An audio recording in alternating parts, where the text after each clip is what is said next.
우리가 수요 기도회를 12시에 드리다 보니까 필연적으로 우리에게 드는 생각이 하나 있습니다. 이 예배 끝나면 뭐 먹지? 라고 하는 생각이 불현듯 들 때가 있으실까요? 네. 그렇게 이제 여러분들이 이제 예배를 드리고 나서 그 식당에 가셨는데요. 맛있는 것을 드시게 되었습니다. 자, 저절로 감탄이 나기도 하고, 여기를 또 와봐야겠다라고 생각이 들 정도의 맛집을 가셨어요. 자, 그러면 여러분들은 어떤 생각을 하시게 됩니까? 여기 내가 사랑하는 사람과 또 와봐야겠다라는 생각을 하시지 않습니까? 저 같은 경우는 아내가 떠오르고요. 믿기지 않겠지만 아내가 떠오르고요. 그 다음에 아내랑 갔을 경우에는 제가 함께하고 있는 교육부 사역자들이 떠올려지게 됩니다. 그래서 이후에 또 그곳을 방문하게 되는 일들을 경험하게 됩니다. 자, 이렇게 맛집을 가게 되면, 우리가 좋은 곳을 또 그렇게 가게 되면 생각나는 사람들은 대부분 사랑하는 사람들일 것입니다. 그래서 사랑하는 사람과 좋은 것을 먹고 좋은 것을 보고 좋은 것을 경험하는 것이 우리에게 큰 기쁨이 되는 것을 경험하게 됩니다. 그렇게 경험하는 것이 우리에게 너무나도 행복한 시간이 되기 때문입니다. 그런 의미에서 우리가 함께 예배함이 좋은 시간들인 줄로 믿습니다. 이 시간, 이 수요 기도회가, 또 우리 배단위 교회에서 드려지는 모든 예배가 좋은 사람들과 또 사랑하는 사람들과 함께하는 가장 행복한 시간들이 되시기를 축복합니다. 자, 제가 이야기했던 것처럼 맛집을 그렇게 해서 사랑하는 사람을 데리고 갔다고 상상을 해보시죠. 자, 여러분들은 제일 먼저 어떤 것을 하시게 됩니까? 메뉴 추천을 하게 되겠죠. 메뉴 추천하면서 이것을 먹어봐라, 이거 맛있었다 라고 이야기를 하시게 될 겁니다. 자, 그 다음에 저는 자연스럽게 뭘 하게 되냐면 눈치를 보게 되더라고요. 사랑하는 사람을 데려갔는데 나에게는 맛집일 수 있어도 이 사람에게는 맛집이 아닐 수도 있거든요. 그러니까 이 사람도 맛있게 먹는지, 이 사람도 좋아하고 있는지, 행복하게 먹고 있는지를 저도 모르게 눈치를 보게 되더라고요. 그래서 그 시간이 지나고 난 다음에 물어봤을 때 같이 데려간 사람도 너무나도 맛있었다, 좋은 곳이었다, 아름다웠다, 행복했었다 라고 이야기를 하면, 역시 내가 데리고 가길 잘했다 라는 생각이 드는데요. 갔는데 맛도 없고 불친절하고 더럽고 막 이랬어 라고 하는 불평을 했다고 상상을 해보십시오. 그러면 여러분들의 마음은 어떠하실 것 같으십니까? 되게 불편하고 그때 난 좋았는데 왜 하필이면 이렇게 돼가지고 하는 속상함을 경험하게 되실 겁니다. 그렇게 맛집을 데려갔을 때 그것이 불편한 모습으로 그 사람에게 경험되게 되면 참 우리는 불편한 마음을 겪을 수밖에 없습니다. 그러한 상황들이 언제 벌어지는가를 생각해 보게 되면 그 집의 맛이 갑자기 변했을 때, 맛있었다고 먹었는데 저 너머로 보이는 주방에서 조미료를 잔뜩 쏟아붓고 있는 것을 보았을 때, 그다음에 위생적이지 못하거나 친절하지 못했던 모습들을 경험하게 될 때, 우리는 그러한 모습을 보면서 저 집이 초심을 잃었어, 그때는 맛있었는데 지금은 변했어 라고 하는 생각을 하게 됩니다. 결국에는 이 상황을 종합해 보면요, 우리가 맛집을 함께 사랑하는 사람과 누리기 위해서는요, 그 맛집이 기본이 잘 되어 있어야 되고요, 그리고 우리가 경험했던 기대한 것들이 여전히 잘 되고 있어야 그 좋은 것들을 함께 누릴 수 있게 됩니다. 자, 우리가 6월 23일에 새생명 축제를 앞두고 있습니다. 자, 그러한 면에서 생각해 보게 되면 우리는 맛집에 사랑하는 사람을 초청하는 날이 바로 그날이 되는 것처럼 생각할 수 있을 것입니다. 내가 사랑하는 사람을 그 맛집에 초대해서 데려가는 것처럼 우리에게 너무나도 소중한 사람들을 이 생명의 자리로 초청해서 데리고 오는 거죠. 자, 그런데 우리 교회가 그 맛집이 성립이 되려면 여전히 기본이 잘 되어 있고 여전히 아름다운 맛을 내고 여전히 친절한 모습이 있어야만 가능해지게 될 것입니다.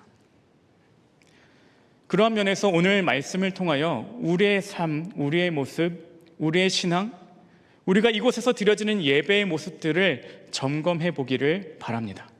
과연 우리 교회는 여전히 아름다운 맛집의 교회인가? 그래서 누군가를 사랑하는 사람을 초대해야 할 만한 교회인가? 그리고 나는 그럴 만한 사람인가?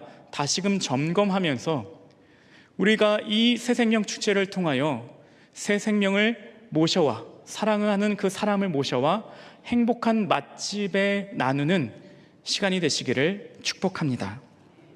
자, 오늘 말씀은 예수님께서 공생애를 시작하시면서 제자들을 부르는 초창기 모습을 다루고 있습니다. 자, 오늘 본문 말씀을 46절을 읽었지만요, 35절부터 42절까지는 세례 요한의 제자였던 두 사람이 예수님을 따르기 시작하는 모습을 볼 수 있습니다. 자, 그리고 40절에는 이 두 제자가 시몬 베드로와 그 형제 안드레다라고 말을 합니다. 그리고 43절을 보게 되면 예수님은 베드로, 안드레와 한 동네 사람인 빌립을 만나서 제자로 부르시게 됩니다. 자, 이렇게 막 제자가 된 빌립, 그가 어떤 행동을 보여주는지가 오늘 본문 말씀의 상황이 되는 것입니다. 자, 1장 46절 말씀에 이렇게 나와 있습니다. 나다나엘이 이르되 나사렛에서 무슨 선한 것이 날 수 있느냐? 빌립이 이르되 와서 보라 하니라. 아멘. 자, 막 제자가 된 빌립이 이제 나다나엘이라고 하는 사람을 만나게 되었습니다.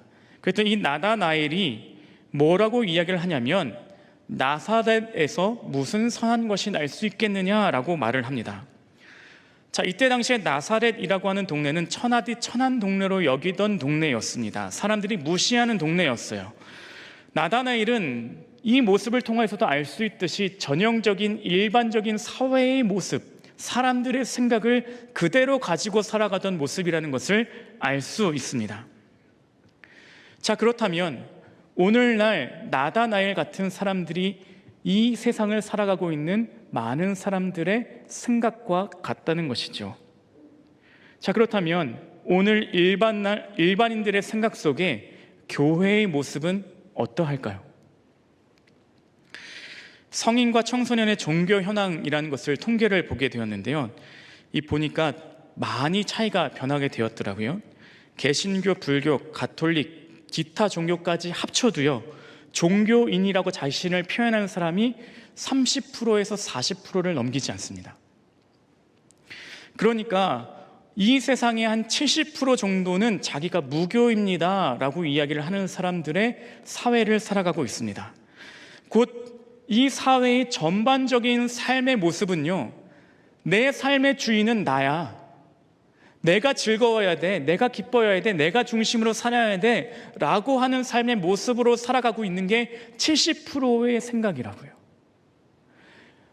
교회, 불교, 기독교, 가톨릭, 뭐 다른 이단까지 다 합쳐도 종교인이 40%를 넘기지 못한대요. 대개의 경우 30% 초반대, 결국 70% 정도는 다 이런 생각으로 자기가 시간 쓰는데 모든 주말을 사용하고 있는 그런 시대를 살아가고 있다고요. 나다나엘이 이런 사회적 통념을 갖고 있는 사람의 모습을 대변하고 있다고요. 나다나엘이 나사렛에서 무슨 선한 것이 날 수 있느냐라고 하는 말을 통하여서 자신이 이 사회를 대변하는 사람이라는 것을 다시금 알려주는 말이라면, 곧 이 시대에 많은 사람들이 이 시대의 주인은 나야, 내가 행복해야 돼, 내가 즐거워야 돼, 나만 주인으로 살아갈 수 있어 라고 하는, 오히려 나신교에 빠져 살아가는 것 같은 삶의 모습을 살아가고 있다는 것이죠. 그런데 그렇게 무정교에 나신교, 나만 믿고 살아가는 그런 사람들이 말한 이 시대에 부작용들이 나타나기 시작을 했습니다. 불안도, 걱정도, 심리적인 문제도, 사회 부적응 문제도, 심리적 박탈감의 문제도 너무나도 많이 생성되어지고 있는 시대를 살아가고 있다는 것이죠. 나만 믿는다고 하는 사람들이 많은데 연약한 나를 믿는 사람들이 너무나도 많은 시대를 살아가고 있다는 것이죠. 왜 그럴까요? 갈증이 난다고 했을 때 우리는 물을 마시지 않냐면, 그리고 음료수로 그것을 대체하면 그때 당시는 해결이 된다고 생각하지만 실제로는 더 목마름을 경험하게 되는 것이죠. 곧 나신교를 빠져서 살아가는 사람들은 내가 최고라고 생각하고 살아가지만 실질적으로는 점점 연약해지는 나를 믿고 살아가기 때문에 큰 문제를 만나면, 모든 문제에 큰 문제를 만나게 될 때마다 연약해지는 자신을 믿고 살아가서 너무나도 아픈 문제들을 경험하게 되더라는 것입니다. 물로 해결하는 것이 아니라 음료로 해결하듯이 살아가는 그런 잘못된 것으로 살아가는 사람들이 많은 시대가 이 시대의 사회적인 모습이라는 것이죠. 바로 그때 빌립이라는 사람이 나다나엘에게 말했던 것입니다. 빌립이 나다나엘을 찾아 이르되 모세가 율법에 기록하였고 여러 선지자가 기록한 그 일을 우리가 만났으니 요셉의 아들 나사렛 예수니라. 나다나엘이 이르되 나사렛에서 무슨 선한 것이 날 수 있느냐? 빌립이 이르되 와서 보라 하니라. 아멘. 빌립은 나다나엘, 전형적인 일반적인 사회의 모습을 가지고 살아가는 사람에게 가서 뭐라고 이야기를 하냐면, 와서 봐, 내가 만난 예수가 있는데 그 사람이 진짜야 라고 하는 모습을 전해주고 있다는 사실입니다. 그리고 결국에는 그 모습을 통하여 나다나엘은 제자가 되고 변화가 되는 삶을 시작하게 되었다는 것입니다. 이 시대의 빌립이 누가 되어야 되겠습니까? 나다나엘에게 그 복음을 전해줄 수 있고 진짜가 무엇인지를 알려줄 수 있는 이 빌립과 같은 사람이 누가 되어야만 하겠습니까? 바로 우리가 되어야 되지 않겠습니까? 여러분과 제가 빌립과 같은 사람이 되시기를 축복합니다. 수많은 나다나엘들에게 내가 만난 예수님이 진짜라고 전할 수 있는 믿음의 사람들이 되시기를 축복합니다. 그렇다면 이 빌립의 모습을 통하여서 우리가 진짜로 점검해야 되는 것들이 무엇인지를 볼 수 있게 됩니다. 1장 45절입니다. 빌립이 나다나엘을 찾아 이르되 모세가 율법에 기록하였고 여러 선지자가 기록한 그 일을 우리가 만났으니 요셉의 아들 나사렛 예수니라. 아멘. 첫 번째로 우리가 점검해야 되는 건 우리가 예수님을 만나고 믿고 만나니까 진짜로 좋은가 라고 하는 점입니다. 여러분, 예수님 믿으시니까 행복하십니까? 예수님 믿으시니까 좋으십니까? 그 아멘 하신 대로 살아가시는 삶이 되시기를 축복합니다. 정말로 내가 이 세상과는 바꿀 수 없는 예수님 만나서 행복한 구원받은 백성으로서의 살아가는 하나님의 자녀로 살아가는 기쁨이 우리 안에 충만하게 있으시기를 축복합니다. 빌립이 이야기하는 게 바로 그거예요. 내가 예수님을 만났는데 진짜를 만나고 나니까 내가 너무나도 기뻐 라고 이야기를 하며 전하는 것이거든요. 여러분은 믿음의 사람들을 대표하는 국가대표와 같은 사람들입니다. 수많은 나다나엘 같은 이 세상의 사람들은요, 여러분을 통해서 교회를 바라보고요, 여러분을 통해서 예수님을 바라보는 시대를 살아가고 있다는 것입니다. 그런데 교회를 다니는 사람의 모습이 행복하지가 않아요. 교회를 다니고 있는 사람이 오히려 불평불만이 더 많고요, 목사님 욕을 하면서 살아가는 시대를 살아가고 있으면 수많은 나다나엘 같은 사람들이 예수님을 믿겠냐고요. 여러분과 제가 이 첫 번째 점검해야 될 것이 바로 이것입니다. 예수님을 만나서 너무나도 행복합니다. 예수님을 믿고 살아가니까 너무나도 기쁩니다. 이 삶이 우리의 삶이 되기를 축복합니다. 그 다음에 우리가 점검해야 되는 것은 이것입니다. 우리가 그 좋은 예수님을 만났으면 전하는 삶을 살고 있는가라는 것입니다. 빌립이 나다나엘을 찾아 이르되 모세가 율법에 기록하였고 여러 선지자가 기록한 그 일을 우리가 만났으니 요셉의 아들 나사렛 예수니라.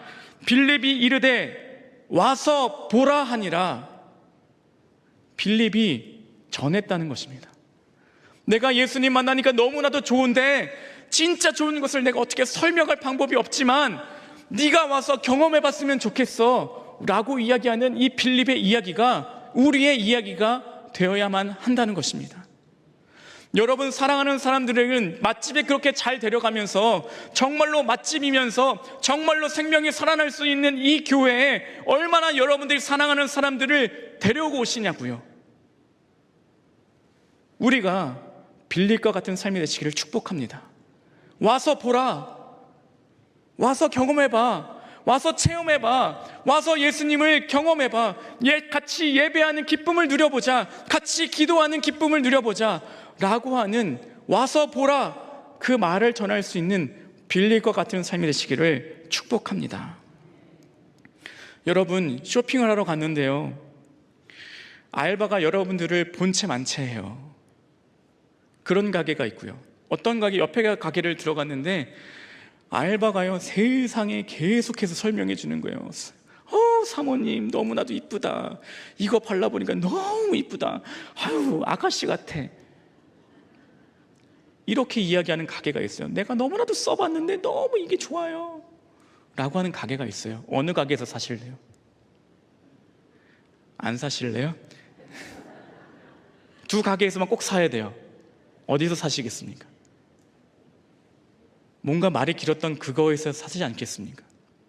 진짜로 내가 경험한 것을 전하는 삶이 있는 교회가 진짜로 행복한 교회입니다. 여러분들이 우리 교회를, 예수님을 진짜 맛집처럼 소개할 수 있고 전하는 삶이 되시기를 축복합니다. 이제 말씀을 정리하고자 하는데요, 지금은 없어졌지만 이 교회 앞에 세라잠 카페라는 곳이 있었습니다. 웃으시는 분은 가보셨던 분인 거예요. 그 세라잠 카페가 어떤 곳이냐면 이 세라잠이라고 하는 안마 기계를 체험할 수 있는 그런 카페였습니다. 그 카페에 들어가가지고 음료 한 잔을 시키면 이 한 번 체험할 수 있는 권한을 줘요. 그러면 그 체험하는 기계에 누워가지고 쭉 있으면 한 40분 정도, 40분 정도 이게 하면 노곤노곤해져가지고 뭐 정신이 몽롱해져가지고 나와가지고 의자에 앉으면 음료를 줘요. 그러면 그때 딱 뭐가 있냐면요, 월 얼마면 이것을 빌릴 수 있습니다라고 하는 표가 있어요. 거기서 제가 앉아가지고 무슨 생각을 했냐면, 이거 우리 집에 있었으면 좋겠다 라는 생각을 했습니다. 왜일까요? 내가 체험해 봤으니까. 6월 23일 새생명축제가요, 우리 교회의 세라잠 카페를 여는 것 같다는 생각을 해보게 되었습니다. 예수님을 체험할 수 있는 체험관을 여는 것이거든요. 여러분과 제가 빌립과 같이 와서 보라, 와서 경험해봐, 이 자리에 세라잠 카페를 열고 체험하도록 안내하시는 믿음의 사람들이 되시기를 축복합니다. 그래서 이곳에서 생명을 누리며 같이 살아나는 역사가 있는 시간이 되시기를 축복합니다. 빌립의 말에서부터 나다나엘은 구원을 받고 제자가 되었습니다. 이 믿음의 역사가 우리의 말을 통하여 분명하게 열매 맺혀지는 이번 시간이 되시기를 축복합니다. 기도하시겠습니다.